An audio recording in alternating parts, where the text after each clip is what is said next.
this is what we've been this is what we've been talking about all week with respect to diastasis recti, and to the question from y'all about when do I perform this contraction, and how do I know how much to hold it without clenching or gripping or creating pressure that isn't working to my advantage. And so the same sort of thing happens when you cough or sneeze. So we want this sequence of when you inhale down, then you exhale up. And if you're just at rest, if you're sitting relaxed, maybe you're reading a book, okay? When you inhale down, that exhale up is just a recoil. But if you go to get up from sitting and reading your book, you're going to hold a little bit more of a contraction to help you with the stability that you need to transition from sitting to standing. So then you take this same sequence of inhale down, exhale up, pelvic floor lifts, lower abs narrow, middle abs narrow, ribs close down, and you layer a load on top of it. And you want the amount that you contract, the effort that you put forth to meet the task in front of you.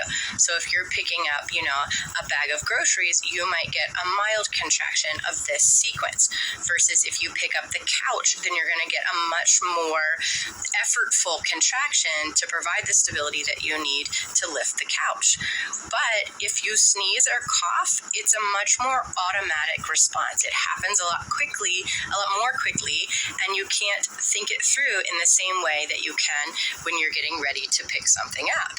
And so instead, we train this sequence in your body of inhale down, exhale up. The contraction happens in this order. And so then when you have to do something that's more automatic, like coughing or sneezing, that sequence just falls into place, and you initiate it with the inhale down. And so try it. Practice at home. Inhale down and then sneeze or cough. Obviously, you can't sneeze on purpose, but fake it, or fake cough, and see what the difference is in the way that your pelvic floor and your abs contract, versus if you inhale up and then your sneeze or your cough has to go down. It also makes for a lot more effective sneeze and cough if you're moving your effort up, because that's what we want the sneeze or cough to do, is to expel whatever it is that's in your airway. We don't want to create pressure down that's going to put pressure onto your pelvic floor. It can contribute to leaking, etc.